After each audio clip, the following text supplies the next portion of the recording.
할게요. 오늘은요, 누가복음 12장 하겠습니다.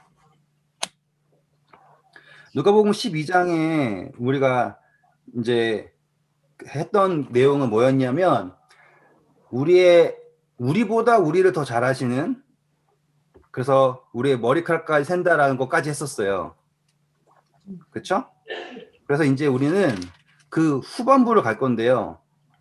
일단은 우리는 이 11절, 12절을 찝고서 넘어가야 돼요. 11절, 12절 읽어주세요. 사람이 너희를 회당이나 위정자나 권세 있는 자 앞에 끌고 가거든 어떻게 무엇으로 대답하며 무엇으로 말할까 염려하지 말라. 마땅히 할 말을 성령이 곧 그때에 너희에게 가르치시리라 하십니다. 네, 이거는 그냥 항상 마음속에 묻고 사세요. 그냥 정말 그래요. 제가 산 증인이에요. 진짜로 말해야 할 곳에 있으면 말이 나와요. 그냥 제가 전에 말씀드렸지만은 저는 신학을 배운 적도 없고, 그쵸? 그냥 갔잖아요. 그런데 거기에가 말해야 될 곳이었던 거예요. 진짜 그게 다예요. 제가 뭐 성경을 열심히 읽었다 한들, 이거는 성경이라는 건 열심히 읽는다고 해서 깨달을 수 있는 게 아니거든요.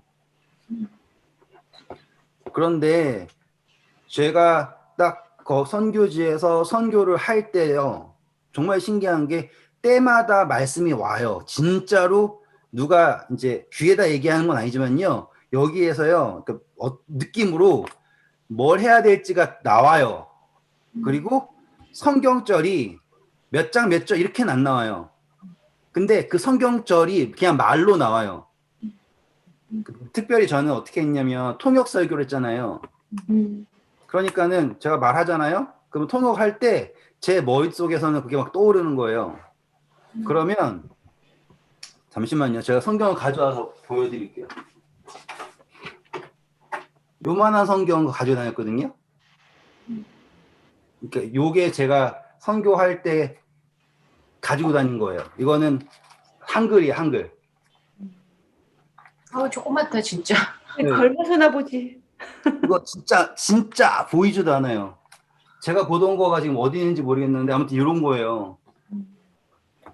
근데 이제 이 성경 말고 제가 보던 거는 또 너덜너덜하죠. 많이 봐가지고.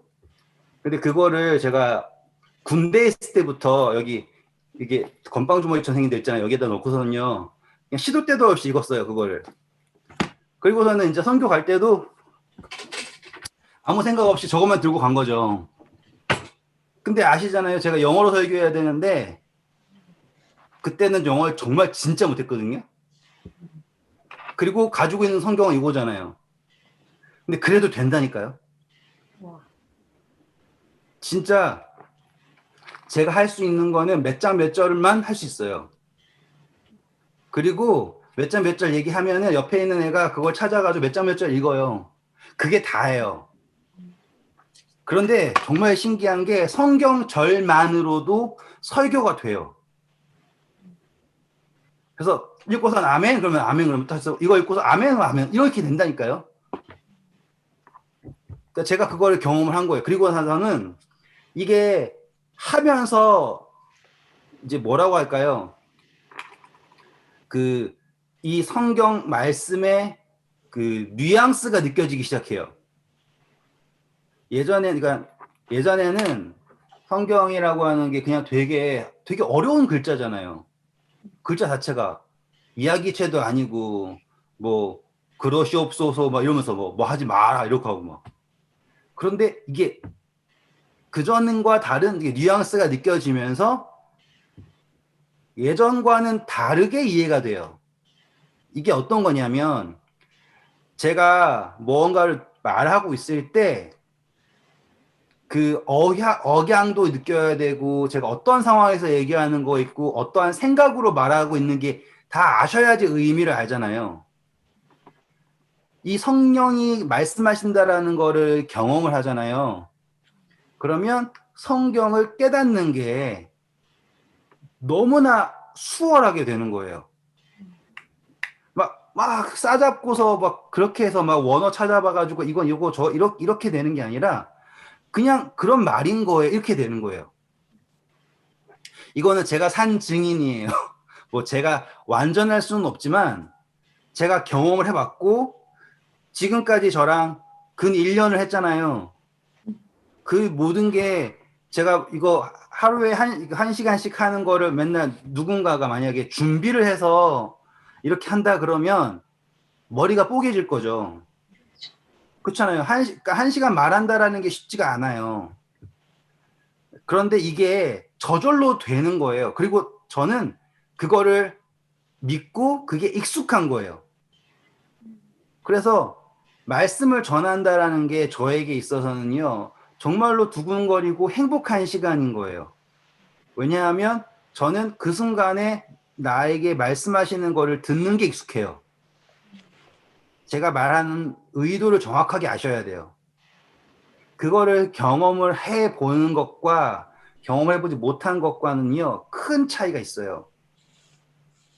제가 선교지에서 막 설교를 하루에 4번씩 하고 다녔단 말이에요. 정말 미친 듯이 하고 설교만 하고 다녔어요. 분명히 좋은 설교 있었을 거고 나쁜 설교 있었을 거고 엉망진창도 있었겠지만 확실한 거는 그때부터 저는 하나님께서 말씀하신다라는 거를 인지하면서 예? 자랐다 이거예요. 이거는 도전해 보실 만한 거예요. 특별히 이제 우리가 이제 공부를 꽤 오래 했잖아요.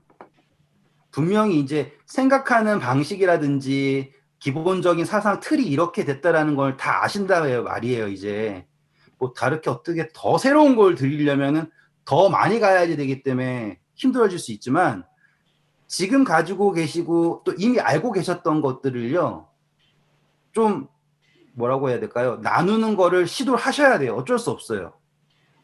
그래서 누군가를 통해서 말씀하시는 거 말고 하나님이 직접 말씀하시는 것에 대해서 점점 예민해지는 법을 깨달으셔야 되고 그리고 하나님께서 나에게 이때는 언제나 말씀하셨다라고 하는 그 약속된 어떠한 게 있어야지 돼요. 어떤 분들은 기도할 때 항상 나는 들립니다 이러신 분도 있지만 저 같은 경우는 말씀을 전할 때 제일 많이 들어요. 그리고 제가 지금 엄청 피곤하거든요. 정말 아까 거울 보니까 눈이 뻘갰어요. 근데 말씀 전하면 살아나요. 그러니까 그거예요. 자, 제가 이걸 왜 말씀드렸냐면 지금 다시 이제 12장 오셔서요. 사람들이 너희를 회당이나 위정자나 권세 있는 자 앞으로 끌고 가더든 나오죠. 네. 네. 자, 여기에서 왜 끌고 가느냐라고 생각을 했을 때 우리가 답은 그 위에 있어요. 쭉 올라가면 5절 보세요. 두려워할 자를 두려워하라는 말 있죠? 네. 네. 네. 자, 그러면 여기에서 우리가 깨달을 수 있는 점은 바로 이거예요. 지금 염려한다라고 하는 거는 뭘 염려하는 거냐? 사람을 염려하는 거예요? 아니면은 할 말이 없다라는 걸 염려하는 거예요? 아니면은 예수님이 성령님이 나와 함께하고 계신지를 확신하지 못하고 있다라는 걸까요? 이렇게 생각하시면 돼요. 어느 걸까요? 세 개 다 아니에요? 그러니까. 자, 세 개 다라고 생각할 수도 있지만요. 성령님이 나와 함께 하신다라는 거를 확신하잖아요. 그거를 경험하고 인지하잖아요. 그러면 사람을 두려워할 이유가 없죠. 이해되셨죠? 지금 예수님께서 말씀하고 계시는 거는요. 아, 걱정하지 마. 말 준다니까 이 정도가 아니라요. 성령님이 뭐 하고 계신다라는 걸 인지하고 있어야 되냐면 함께 하신다라는 걸 인지하셔야 된다라는 거예요.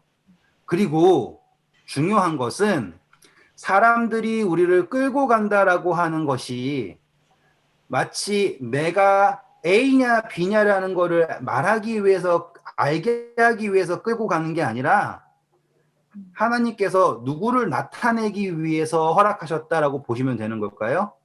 하나님. 우리 안에 있는 성령님. 그렇죠? 지금 요 개념이 상당히 중요해요. 그리고 그것을 경험을 함으로써 뭘 다시 확인할 수 있는 증거가 되냐면 성령님이 나에게 함께 하신다라는 거를 경험하는 계기가 되는 거예요. 여기까지 이해되셨죠? 자, 이제 요거를 가지고 진행을 해 볼게요. 자, 우리 누가복음 12장 이제 후반부로 갑니다. 13절부터 21절까지 읽어주세요. 우리 중에 한 사람이 이르되 선생님 내 형을 명하여 유산을 나랑 나누게 하소서 하니 이르시되 이 사람아 누가 나를 너의 재판장이나 물건 나누는 자로 세웠느냐 하시고 그들에게 이르시되 삼가 모든 탐심을 물리치라 사람의 생명이 그 소유에 넉넉한데 있지 아니하니라 하시고 감사합니다. 여기에서 재밌는 이야기는요. 지금 이 이야기는 앞에 있는 이야기랑 다른 이야기가 아니라고 아시고 보셔야 돼요. 앞에 있는 이야기랑 다른 이야기가 아니라고 생각하고 오시면 이야기가 달라져요. 요것만 딱 끊고 가면은 어떻게 이해가 되냐면 지금 뭐 유산 나누면 안 되는구나. 탐심 없애야 되는 이렇게 생각하잖아요. 근데 이 이야기가 앞에 서술된 이야기랑 연결된다라고 생각하면 우리가 새로운 관점이 보여요. 자, 일단은 앞에 서술된 이야기 핵심은 뭐냐면 사람을 두려워하지 말라죠. 네. 사람을 두려워하지 말라. 그리고 하나님이 나를 품으신다라는 거를 인지해라. 그리고 성령님이 함께 하신다라는 거를 인지해라 라고 하잖아요. 네. 자, 그거를 다 들었는데 예수님을 따르는 한 사람이 예수님을 선생님을 부르는 사람이 지금 무엇을 가지고 덤비는 거예요? 유산을 나누는 걸 가지고서는 덤비는 거예요. 자, 그러면 이게 예수님 입장에서는 아니 너 나한테 유산까지 나누라 그래? 이렇게 생각할 수도 있어요. 그런데 이거를요 앞에 있는 이야기랑 연결해서 보잖아요. 그럼 잘 생각해 보시면 자, 부모님이 나눠주는 게 유산이죠. 네. 그렇죠. 부모님이 나눠주는 거예요. 그런데 지금 이 사람은 형 보고 나 좀 나눠달라고 형도 주는 거 나도 주게 해주세요 라고 얘기하는 거라고요. 지금 요 개념을 앞에 이야기랑 연결시키면 뭐가 되는 거예요? 자, 이거는 내가 달라고 남이 가지고 있는 거 내가 뺏어서 갖는 거가 유산인가요? 아니면 하나님께서 주시는 게 유산인가요? 라고 하는 개념으로 우리가 점프를 할 수 있는 거예요. 한 번만 말씀드릴게요. 지금 예수님께서 말씀하시는 게 뭐예요? 예수님은 유산을 나눠주고 안 주고 이러한 개념을 이야기하는 거 그런 분이 아니에요. 그런데 요 유산에 대한 개념을 앞선 이야기랑 연결시켰을 때 우리가 누구로부터 은사를 받아요? 하나님으로부터 하나님. 받죠. 근데 그것을 받는데 옆에 있는 형이 가지고 있는 거 나한테 좀 주세요. 이렇게 이야기하는 게 아니라 하나님께서 예수님께서 뭐 하신다? 주신다라고 하는 개념을 보셔야 되는 거예요. 자, 뭐 예를 들면 제가 예언하는데 나도 예언하게 해주세요 이러지 말라고요. 그렇죠. 맞아요. 자, 그게 지금 제가 말하는 거를 잘 이해하셔야 되는 게 저는 요 이야기를 앞선 이야기랑 연결시키려고 노력을 하는 거예요. 왜냐하면 이것을 연결시켜 갔을 때 이 다음에 나오는 비유가 이해가 돼요. 이제 가볼게요. 자, 그러면서 우리가 원래 이 이야기의 핵심은 뭐냐면 탐심을 물리치라래요. 탐심을 물리치라. 그렇죠?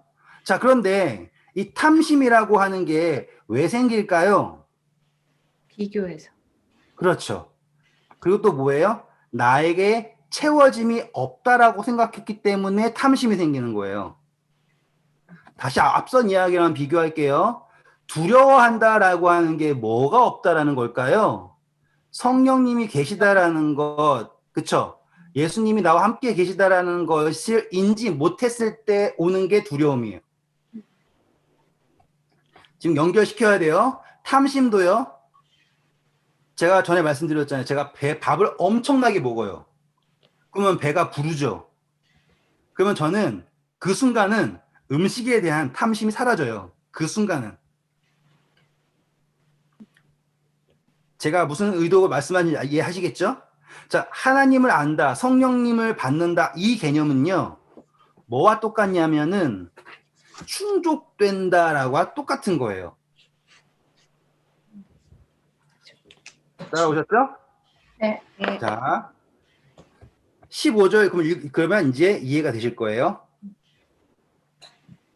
그들에게 이르시되 삼가 모든 탐심을 물리치라. 사람의 생명이 그 소유에 넉넉한 데 있지 아니하니라 하시고. 네, 감사합니다. 자, 여기서 핵심은 나왔죠. 자, 여기에 소유를 그냥 유산만 생각하지 마시고요. 그 소유를 뭐 영적 인사든지 능력이든지 뭐 등등등 다 해요. 자, 그럼 우리가 지금 무엇을 먼저 가지는 게 중요한가? 생명, 그쵸? 자, 앞에 마땅히 두려워할 자를 두려워하라 라고 했던 그 부분 기억나시죠? 네. 네, 지금 우리가 궁극적으로 가져야 될 것은 무엇인가? 생명, 요렇게 연결이 되는 거예요. 그래서 이제 비유를 말씀하십니다. 16절부터 21절까지 보세요. 또 비유로 그들에게 말하여 이르시되 한 부자가 그 밭에 소출이 풍성함에 심중에 생각하여 이르되 내가 곡식 쌓아둘 곳이 없으니 어찌할까 하고 또 이르되 내가 이것을 이렇게 하리라. 내 곡간을 헐고 더 크게 짓고 내 모든 곡식과 물건을 거기 쌓아두리라. 또 내가 내 영혼에게 이르되 영혼아 여러 해 쓸 물건을 많이 쌓아두었으니 평안히 쉬고 먹고 마시고 즐거워하자 하리라 하되 하나님은 이르시되 어리석은 자여 오늘 밤에 내 영혼을 도로 찾으리니 그러하면 너 준비한 것이 누구의 것이 되겠느냐 하셨으니 자기를 위하여 재물을 쌓아두고 하나님께 대하여 부여하지 못한 자가 이와 같으니라. 네, 감사합니다. 자, 보세요. 지금 예수님이 제가 계속 앞에 있는 것과 연결시키려고 한 이유가 이것 때문이에요. 자, 앞에 요 비유 바로 전 이야기가 뭐예요? 유산을 나눠달라는 거죠.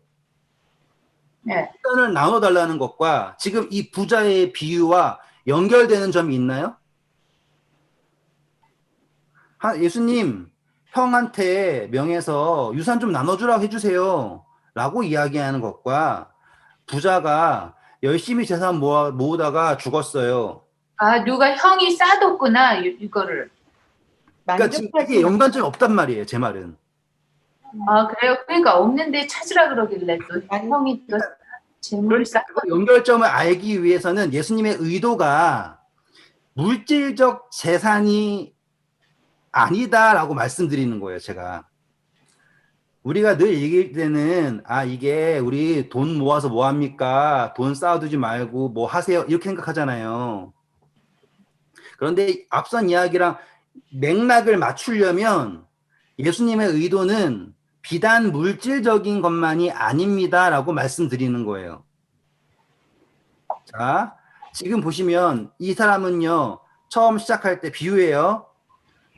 부자가요, 소출이 풍성하죠. 근데 그 소출이 풍성한데 그 소출을 뭐 하는 거예요? 사용하지 않죠. 소출이 풍성하다라고 하는 사실만 좋아해요. 소출이 풍성한다는 사실만을 즐기지 그 소출이 풍성한 이유를 몰라요. 똑같이 우리가 예수님을 믿잖아요. 그러면 예수님을 믿을 때 우리에게 있어서 소출이 풍성하다라는 거, 은사라든지 뭐 기도라든지 뭐가 있을까요? 뭐 봉사라든지 등등등등이 있을 거 아니에요. 근데 그것을요, 무얼 하는 데 쓰냐면 자기를 부욕해 하는데 사용한다라는 걸 예수님께서 언급하시는 거예요. 여기까지 되셨죠? 네. 자, 그러면 이거를 앞에 있는 이야기랑 다시 한번 연결시킬게요. 지금 보세요.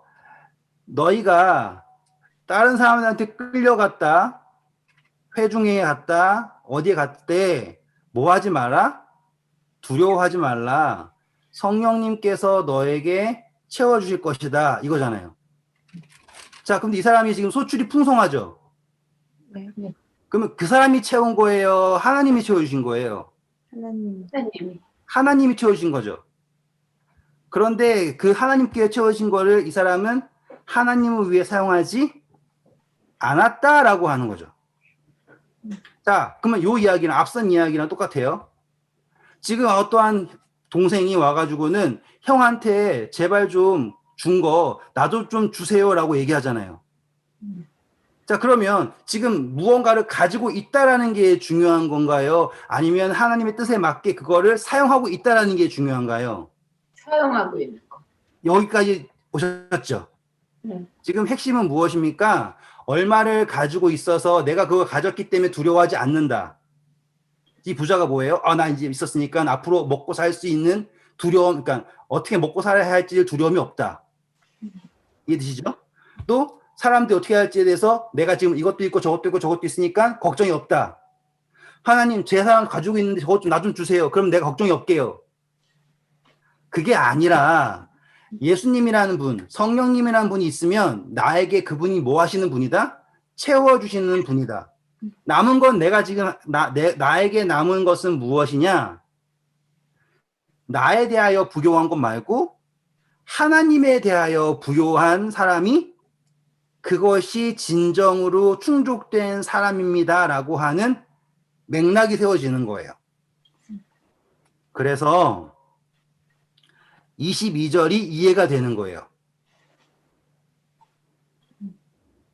여기 그러니까 요 지금 21절까지는 하나님한테 드리고 하늘에 쌓아두는 사람은 여기까지는 안 나왔네요. 다시 한번 뭐라고요? 그러니까 하나님한테 드리고 그 하늘에 쌓아두는 사람은 21절까지는 이 중에 아무도 없네요. 그렇죠. 여기에서는 지금 다 이렇게 생각하시면 돼요. 이 12장이요. 자, 12장 1절 한번 보세요. 그동안에 무리 수만 명이 모여 서로 밟힐 만큼 되었더니 예수께서 먼저 제자들에게 말씀하여 이르시되 바리새인들의 누룩 곧 외식을 주의하라. 지금 우리가 중간에 너무 오래 뛰어서 그 첫 시작을 까먹으신 것 같은데 이 앞에 있는 내용들은요 다 누구를 말하고 있느냐면 바리새인들, 외식에 빠져 있는 사람들에 대한 이야기를 하고 있는 거예요. 지금 요거를 읽고서 따라오시려니까 중간에 헷갈리신 것 같은데 예수님께서 말씀하시는 거는 지금 그 맥락이에요. 사람을 두려워하고요, 자기의 업을 세우고요, 뭐에만 집중하고 생명에 집중하지 않고 능력이라든지 업적이라든지 등등등에만 집중하고 그것을 주신 분은 누군데? 성령 하나님인데, 성령님인데, 예수님인데 그것을 하나님에 대하여 사용하지 않고 자기만을 부요하게 하려고 하는 사람들이에요. 그들에게는 뭐가 없어요? 생명이 없어요. 그리고 그래서 그들은 뭐예요? 충족되지 않아요. 그렇죠? 그래서 그들은 이제 표면적이에요. 뭐가 자기의 삶을 산다고 얘기를 해요? 재물이 나의 삶을 지킨다고 생각을 해요. 표면적으로. 그래서 한 사람이 와가지고 예수님 재산 좀 나눠주게 해주세요. 표면적이에요. 하지만 이면적으로 예수님께서는 이면적인 이야기를 하신 거가 무엇이냐면 예수님께서는 남이 있는 거 나도 놔주세요. 왜 난 안 줘요? 라고 하는 그것을 가지고 줬다 안 줬다라고 하시는 분이 아니에요. 그분은 언제나 채우시는 분이에요. 중요한 것은 그것을 받은 사람이 뭐 해야 된다라는 거예요. 하나님의 뜻에 맞게 사용을 해야 한다라는 거예요. 여기에서 예수님은 무엇을 집중하지 말라는 거예요. 목숨을 집중하지 말라라는 거예요. 생명을 집중하지 말라라는 거예요. 왜? 그거는 누가 주시는 거니까. 하나님. 예수님 그분이 주시는 거잖아요. 그렇기 때문에 우리는 그게 채워진 상태죠. 이해되셨죠? 그것이 채워진 상태에서의 사역은 어떻게 달라지는가를 말씀해 주고 계시는 거라고요. 바리새인들은 그게 채워지지 않은 상태예요. 생명이 없는 상태이기 때문에 계속 밖에다가 뭘 쌓아야 된다고요. 그 부자가 연락에 버렸죠? 자기 배에다 쌓을 수 없죠? 그래서 창고 짓고 쌓죠? 네. 예수님이 묻잖아요. 내가 오늘 밤에 너의 생명을 취할 텐데 그러면 무슨 소용이냐 이거예요. 기도 열심히 했대요. 봉사 열심히 했대요. 뭐 했대요. 교회도 졌대요. 다 좋아요. 그런데 정작 그의 안에 뭐가 없으면 예수 그리스도가 없다면 무슨 소용이냐. 지금 표면적인 이야기와 이면적인 이야기가 있는데 저는 지금 표면적인 이야기는 맥락이 안 맞아요. 다 이렇게 끊겨요. 하지만 이면적인 이야기에서는 예수님이 같은 맥락으로 말씀하고 계십니다라는 거를 말씀드리고 싶은 거예요. 이해되셨죠? 그래서 같은 맥락으로 했을 때 예수님이 22절을 말씀하시는 게 당연하게 되는 거라고요. 그렇지.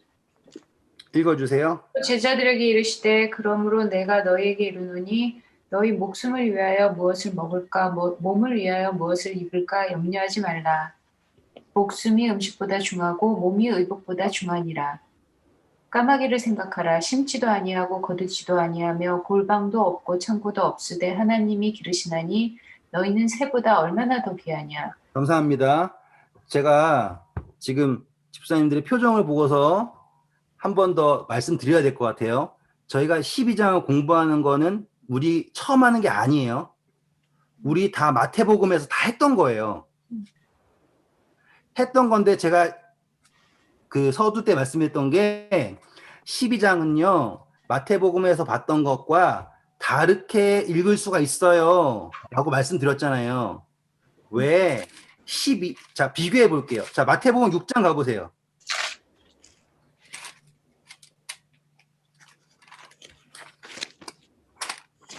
마태복음 6장 가셔서 25절부터 보세요. 그러므로 내가 너희에게 이르노니 목숨을 위하여 무엇을 먹을까 무엇을 마실까 몸을 위하여 무엇을 입을까 염려하지 말라. 똑같죠? 네. 네. 똑같죠? 근데 여기에는 뭐가 안 나오냐면 문맥이 안 나와요. 여기에는 뭐가 나오냐면 가르침만 나와요. 보물을 쌓아두라고 하늘에. 그죠? 네, 그러니까 가르침만 나온다고요. 그게 우리가 산상보훈 우리 공부했잖아요. 가르침만 나온다고. 그렇기 때문에 지금 이 그분의 가르침이 모아두어 있는 게 지금 산상보훈이잖아요. 그런데 지금 이 누가복음에는요, 그 가르침이 어떠한 상황에서 어떠한 흐름 속에서 말씀하신 건가가 나온다 이 말이에요. 그렇기 때문에 제가 굳이 했던 이야기를 또다시 하는 것은 이 가르침이 이 흐름에서는 이런 의미입니다라고 말씀드리는 거라고요. 바리새인들이 바라봤던, 그렇죠? 지금 사람들이 밟힐 정도로 많이 모인 상황에서 예수님께서 말씀하고 계시는 거잖아요. 제 의도가 이해되셨죠? 지금 분명히 우리가 중간에 이만큼 건너뛰어가지고 다른 거 하다가 돌아와서 좀 헷갈리실 수 있는데 의도를 이해하시고서 보셔야 돼요. 다시 돌아올게요. 네. 그래서 지금 예수님이 포인트 잡은 게 뭐냐면 다시 또 뭐예요? 염려라고 하는 거 포인트 잡으셨죠? 네. 자, 앞에 12장 초반부에 두려워한다라는 거 나왔죠? 네. 지금 4절, 5절에 두려워한다라는 거 하면서 참새를 알지 않냐, 그쵸? 네. 머리카락 세신다, 내가 너를 돌본다 하셨죠? 네. 여기도 똑같아요, 지금. 염려하지 말라. 근데 뭐예요? 목숨 염려하지 말라라고 하죠. 그쵸? 네. 자, 앞에 가실게요. 앞에 가셔서 뭘 염려하지 말라 그래요? 4절 보면 몸은 죽이고 더 못하는 것. 그쵸? 네. 지금 예수님도 뭐 하시는 거예요? 하나님께서는 그 이상을 목숨을 죽이는 것 이상의 것을 하실 수 있는 분이다라는 거잖아요. 네. 그분이 너를 아끼신다라고 하죠. 잊지 않으신다죠. 그렇죠? 네. 너희가 귀하다라고 했죠? 다시 또 네. 돌아오셔서요. 자, 지금 24절부터 보세요. 까마귀를 생각하라. 심지도 아니하고 거두지도 아니하며 골방도 없고 창고도 없으되 하나님이 기르시나니 너희는 새보다 얼마나 더 귀하냐. 똑같죠, 지금? 하나님이 귀하게 여긴다예요. 자, 그러면 여기에서 우리가 찾아야 될 핵심 결론은 이거예요. 중요합니다. 하나님은 우리를 귀하게 여기십니다. 우리는 하나님을 귀하게 여깁니까? 이렇게 가는 거예요. 제가 말씀드리는 의도를 아시겠죠? 바리새인들은 뭘 더 귀하게 여겨요? 재물을 더 귀하게 여긴 거잖아요. 그쵸? 그 사람들은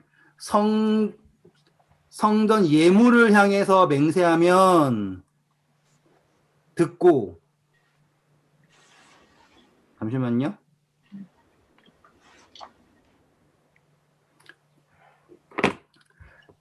그 사람들은 뭘 더 두려워하는 거라고요? 재물. 사람들. 그쵸? 하나님께서 말씀하시죠. 하나님은 우리를 뭐 어떻게 여기신다? 귀하게 귀하게 여기신다. 다른 어떤 것보다. 자, 마태복음 23장 18절 한번 볼게요. 마태복음 23장 18절.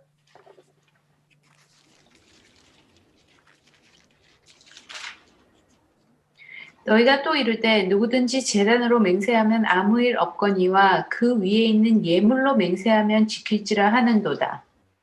그쵸? 이 네. 사람들은 지금 뭐가 더 우선이에요?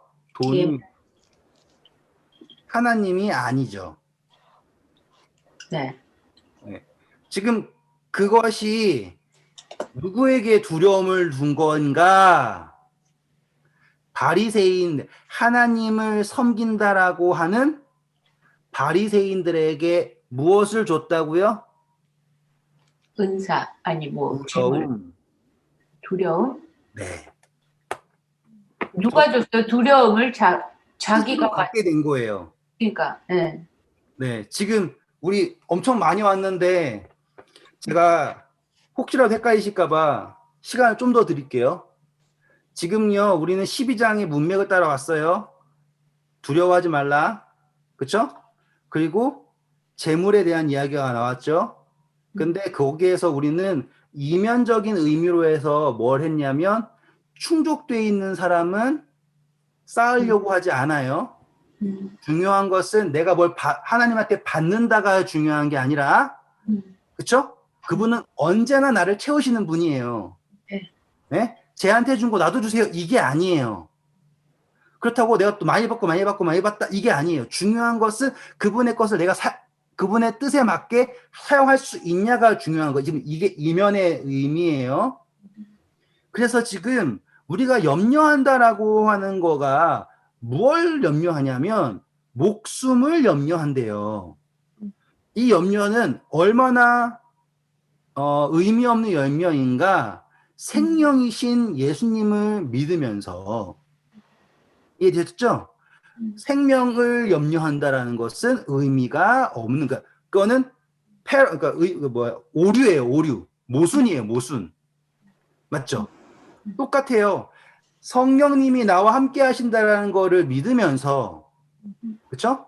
사람들 앞에 나아갔을 때 두려워한다라는 것도 나에게 말씀이 없다라고 생각한다라는 것도 모순인 거죠. 왜? 성령님이 말씀하시는 건데. 거기에는 내가 말한다라는 게 선행되는 거잖아요. 그렇죠? 그렇죠. 지금 저는 계속 그 이면적 이야기를 쭉 따라가면서 연결시키고 있죠. 그렇죠? 지금? 자, 그러면서 예수님께서 계속 강조하시는 게 뭐냐면 너희를 내가 귀하게 여긴다라고 하시는 거예요. 그런데 우리가 지금 약간 헷갈렸던 게 무엇이었냐? 과연 우리는 예수님을, 하나님을 귀하게 여기고 있느냐예요. 자, 우리 또 했던 거예요. 사람이 두 주인을 섬길 수 없죠? 그쵸? 자, 바리새인들이 똑같지 않아요. 제단에 대해서 맹세하면 상관없지만 거기에 있는 예물을 하면은 무조건 잡으려고 그래요. 왜? 물질을 더 사랑을 하니까. 그쵸? 그리고 나중에 요한복음 또 가다 보면요. 사람들이 예수님을 다 믿어요. 그런데 출교 당할까봐 공부했죠. 왜? 그들이 누굴 더 무서워하니까? 사람들을 더 무서워하니까. 지금 요 흐름은 다 오셨잖아요. 그쵸? 네. 자, 그런데 우리가 지금 이 상황에서 계속 뭐가 나왔냐? 두려움이라는 단어가 나왔다 이거예요. 그러면 이 바리새인이라고 하는 당대에 하나님을 가장 열심히 사랑한다라고 하는 존재들이에요. 제가 재밌는 이야기를 하나 해드릴게요. 저도 잘 몰랐는데 이제 제가 신학을 하니까 이제 이런저런 책을 읽어야 되잖아요. 그래서 요즘에 역사책을 봐요. 그 기독교 신학, 기독교 역사책을 봐요. 근데 제가 보면서 인상적이었던 부분이 하나가 있는데 그게 뭐냐면 기독교인과 가장 흡사한 교리를 가지고 있는 사람들이 바리새인들이래요. 저는 보고 깜짝 놀랐어요. 저는 항상 바리새인들이 우리 기독교 사상과 정반대의 사상을 생각했단 말이에요. 그런데 오히려 사두개인들 있죠. 사두개인. 부활이 없다. 이게 사두개인이에요? 그렇죠. 지금 사두개인들이요. 오히려 더 이상한 놈들이에요. 따지고 보면. 부활도 없고요. 영적인 그거 그냥 완전히 이상해요. 근데 사두개인은요. 귀족인 거예요. 귀족. 걔네들은 제사장이랑 사두개인이 이제 지배층이에요. 그리고 바리새인들은요. 이 막 귀족이 아니라요. 밑에 밑바닥에서든지 뭐든지 간에 열심히 공부하고 해가지고는 어떠한 약간 선비처럼 이렇게 올라온 사람들 있죠. 이런 거예요. 그러니까 오히려 사두개인들은 계급주의의 귀족 이런 느낌이고 바리새인들이 오히려 뭐와 더 흡사했냐면 기독교인들의 사상과 흡사했다 이 말이에요. 그런데 바리새인들에게는 뭐가 없냐? 생명이 없는 거예요. 이해되시겠죠?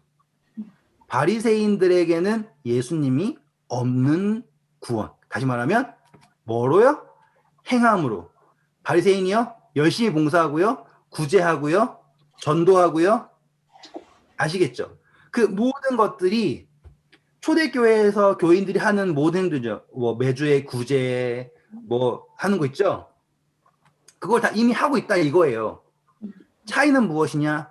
예수님이 있냐? 없냐예요.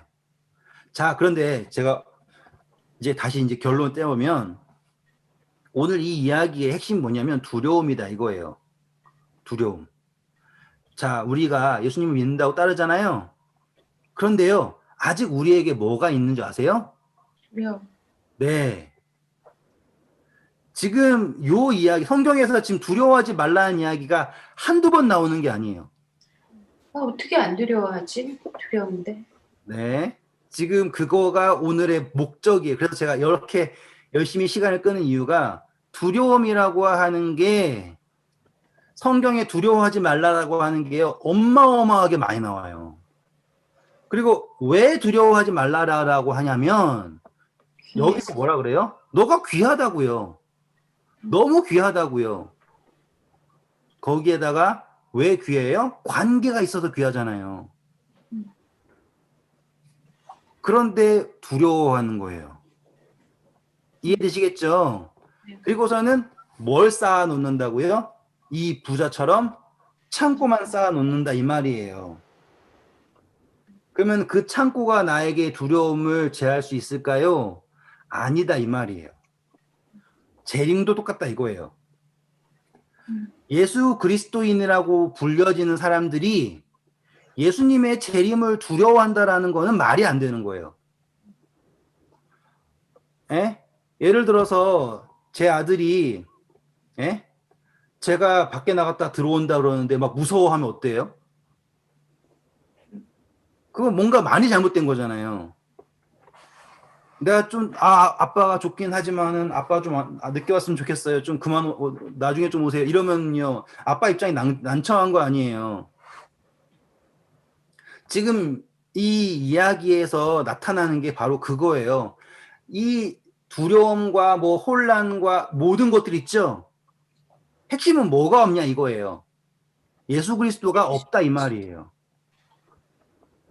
여기까지 이 맥락을 이해하셨죠? 그러면 이제 다음이 보이실 거예요. 자, 25절부터 보세요. 또 너희 중에 누가 염려함으로 그 키를 한 자라도 더할 수 있느냐? 그런즉 가장 작은 일도 하지 못하면서 어찌 다른 일들을 염려하느냐? 자, 여기에서 이제 뉘앙스가 달라지죠. 예전에는 아, 나는 할 수 없는 거예요 라고 하는 거 그 정도예요. 왜 앞에서 했을 때. 그런데 지금 염려의 범위를 뭐로 넣었다예요? 예수님으로 넣었죠. 지금 우리 생명으로 넣었죠. 맞죠? 우리는 염려의 범위를 뭘로 놨어요? 지금 생명으로 놨어요. 네. 그러면 나의 염려는 생명이 있으면 끝날 문제죠. 그렇죠? 그렇죠. 자, 그리고 쭉 읽어주세요. 근데 그 가장 작은 일도 하지 못하면서 어찌 다른 일들을 염려하느냐 이게 뭐 너는 키도 못 이게 그 앞에 거 얘기하는 거죠? 지금 뭐 요런 그냥 읽으시면 이해돼요. 읽으세요 그냥. 백합화를 생각하여 보라. 실도 만들지 않고 짜지도 아니하느니라. 그러나 내가 너에게 말하노니 솔로몬의 모든 영광으로 입은 것이 이 꽃 하나만큼 훌륭하지 못하였느니라. 오늘 있다가 내일 아궁이에 던져지는 들풀도 하나님이 이렇게 입히시거든. 하물며 너희일까 보냐. 믿음이 작은 자들아. 감사합니다. 자, 여기까지 읽으면 똑같은 내용이에요.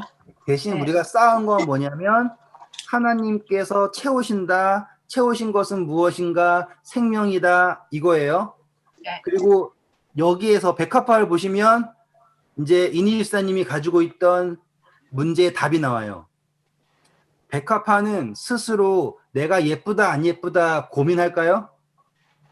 아니요. 아니죠. 예쁘게 입히신 분은 누구예요? 하나님. 네.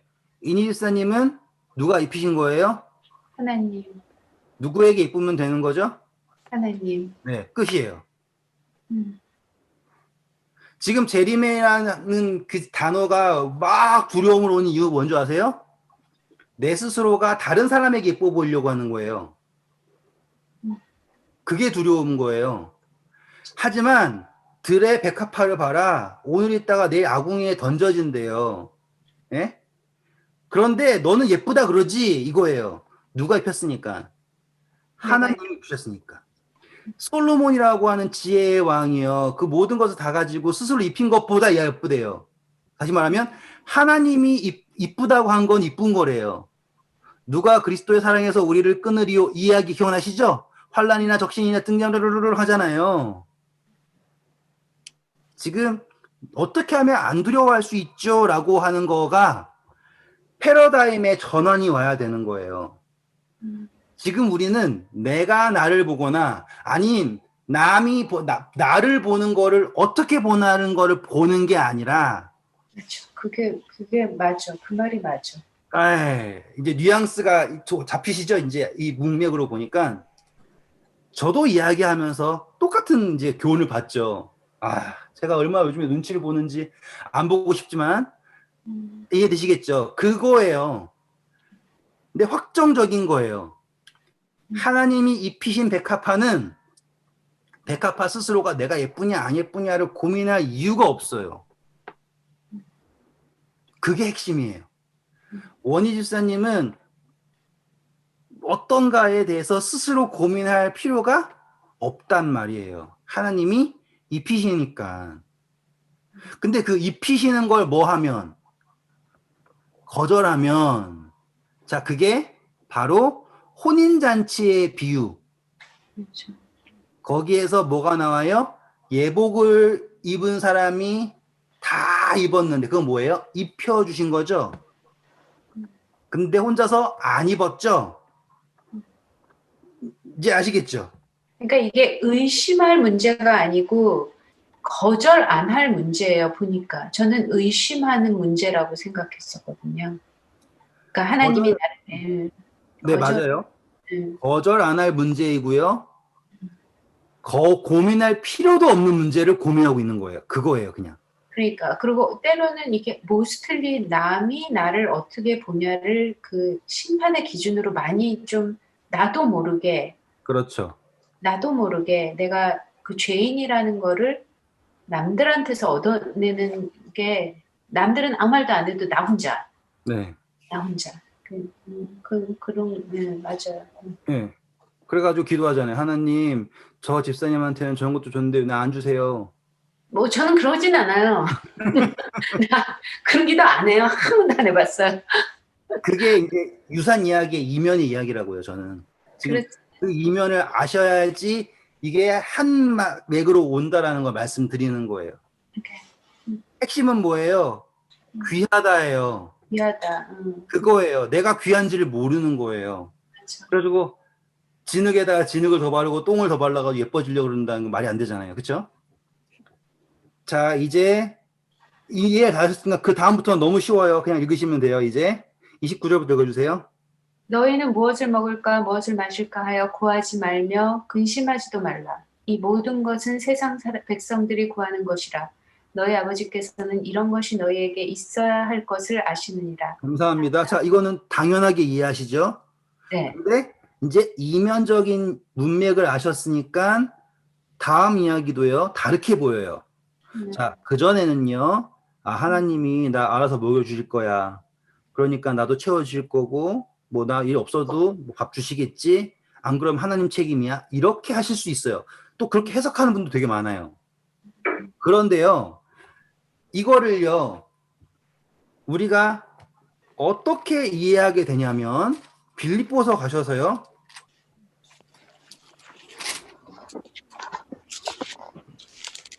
4장 11절부터 13절 보시면 이제 뉘앙스가 다르다라는 걸 아세요.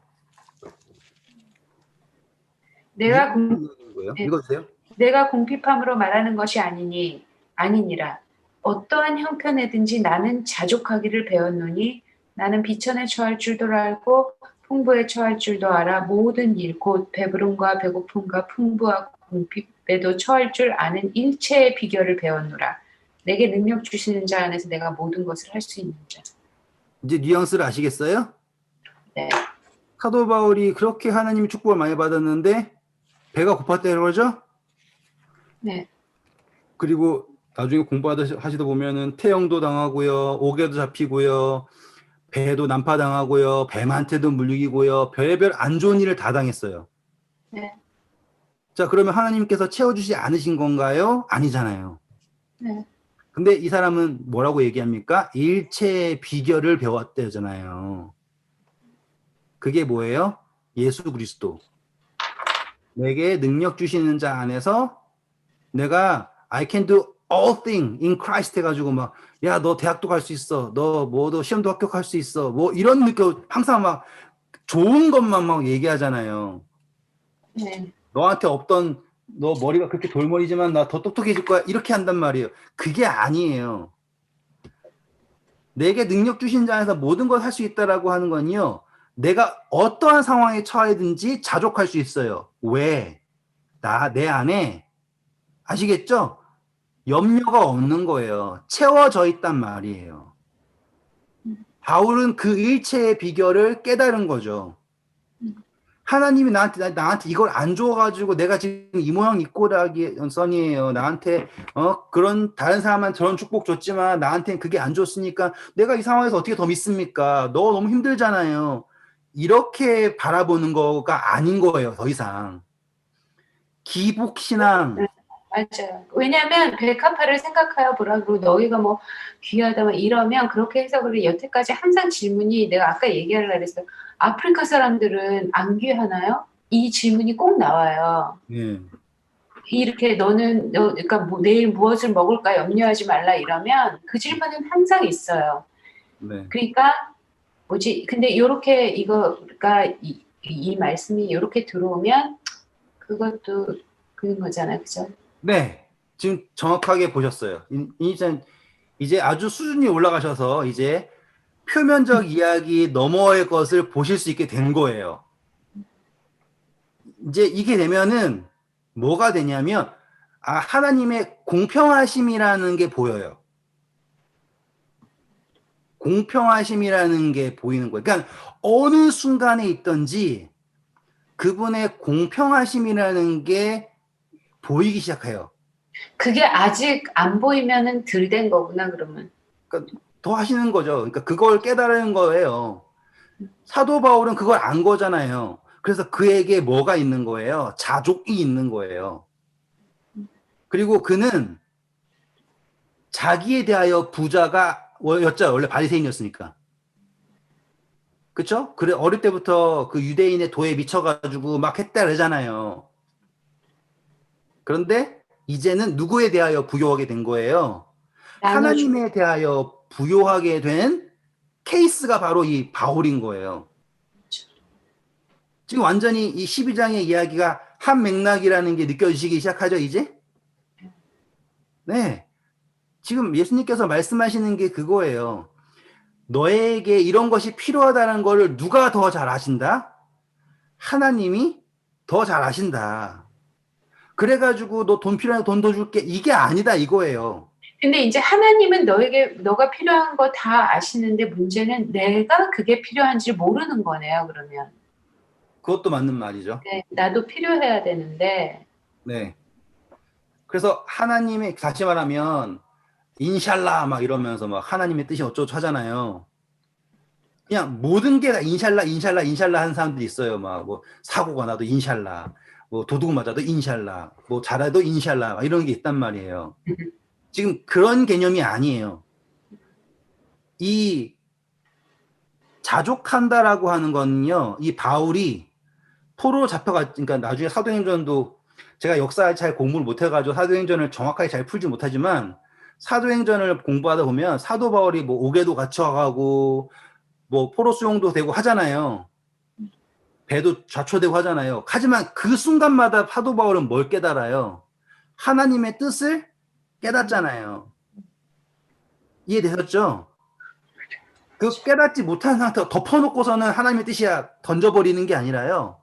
그 상황에서 감옥에서 뭐 해요? 노래를 부르잖아요. 그리고 갑자기 옥이 열렸어요. 그럼 도망쳐야 될 것 같잖아요. 근데 그는 뭐예요? 지진 나서 감옥문 열렸지만 도망치는 걸 선택하지 않고 하나님의 뜻을 깨닫고 사람들을 세워놓고 간수를 구원하잖아요. 지금 요 차이예요. 하나님은 지금 사도 바울이 배고픈 걸 알아요.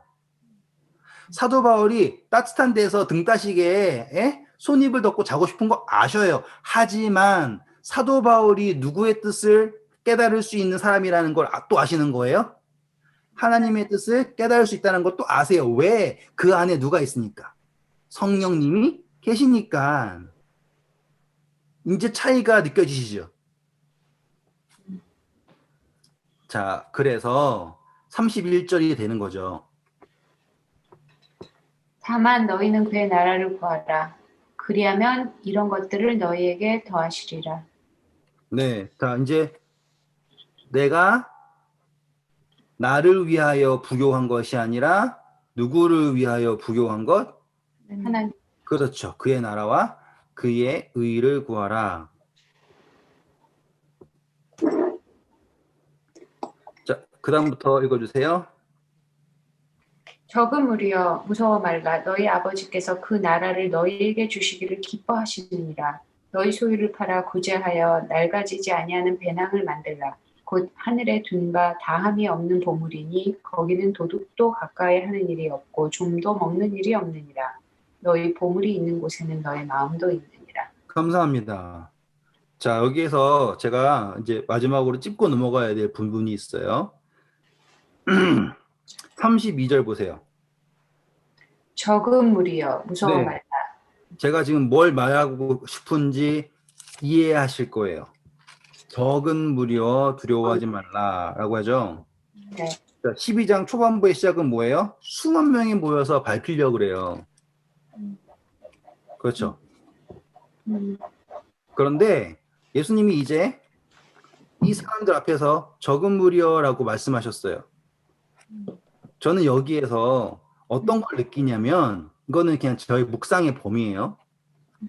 그 안에서 예수님을 바라보고 있는 좀 눈빛 다른 사람도 있었나 봐요. 진짜 무리. 예, 제 묵상의 범위예요. 뭐 예수님의 입장에서는 거기 있는 수만 명 사람들이 적은 무리라고 하실 수도 있고요. 제 묵상의 범위에서는요, 막 다들 생각이 막 다르잖아요. 막 엄청나게 생각이 다르잖아요.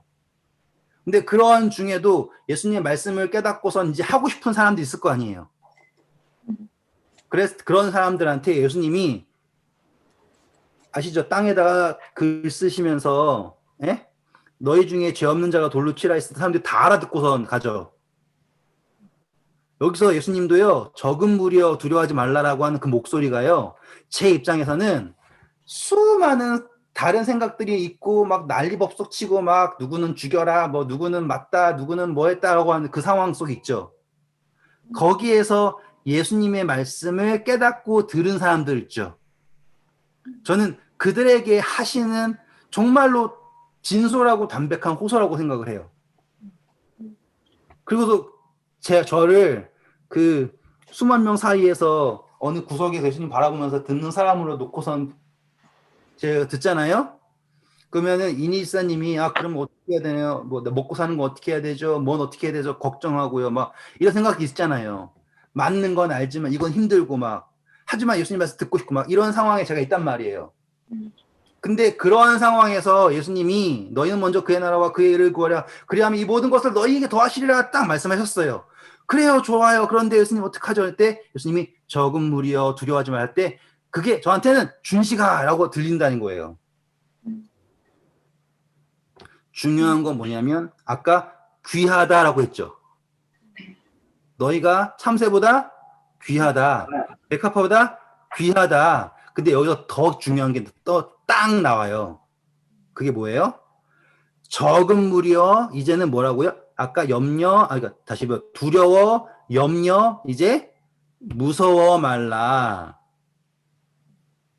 너희 아버지께서 그 나라를 너희에게 주시기를 기뻐하시느니라. 야, 그러면은 이제 다시 한번 재림에 대하여 어떻게 생각하는 줄 우리 스스로 볼 수 있는 거예요. 두려워한다? 네? 할렐루야. 할렐루야. 좀 더 크게 하셨어야죠. 지금 이제 제가 열정적으로 말씀드리고 싶은 게 그거예요. 나에게 있어 예수님은 어떤 존재인가? 귀한가? 나에게 있어 재림은 기다리는 순간인가? 두려워하는 순간인가? 나는 나 스스로를 어떻게 처벌하려고 하고 있는가? 솔로몬도 못한 거예요. 그쵸? 백합화는 백합화 스스로가 예쁜지 안 예쁜지를 고민할 필요가 없습니다. 하나님께서 입히시니까. 그 모든 종보다 뭐하다, 귀하다라는 걸 잊지 마시고 적은 무리여 두려워하지 말라. 그쵸? 무서워하지 말라. 너희 아버지께서 그 나라를 너희에게 주시기를 기뻐하시느니라. 그게 다예요. 그러면 더 이상 우리가 뭘 어떻게 더 무서워해야 할 게 있나요? 마음가짐이 다르죠. 처음엔 좀 어려웠는데 마지막에는 쓰나미가 밀려오네요. 처음에 좀 살짝 이해가 안 됐어요, 사실은. 근데 이게 이제 그러실 수 있죠. 왜냐하면 중간에 벙 뛰었었으니까. 아니 그리고 너무 이게 여기 내 머리에 박혀 있는 이게 있어가지고 그것도 좀 그랬던 것 같고. 아무튼 다행입니다. 저도 이야기하면서 이걸 어떻게 연결시켜야 되는데 하면서 초반에 좀 어려웠지만 저도 혹시 뭐 다른 뭐 멘트라든지 있으신가요? 감사합니다. 고맙습니다. 네, 아무튼 두려움 없고 기뻐하신다라는 거 잊지 마시고 무서워하지 맙시다. 안녕히 자체가 주무세요. 아름다우신 모두들 네, 인샬라. 인샬라. 인샬라가 뭐예요? 하나님의 뜻이다예요. 다 모든 게 다 하나님의 뜻이다. 네.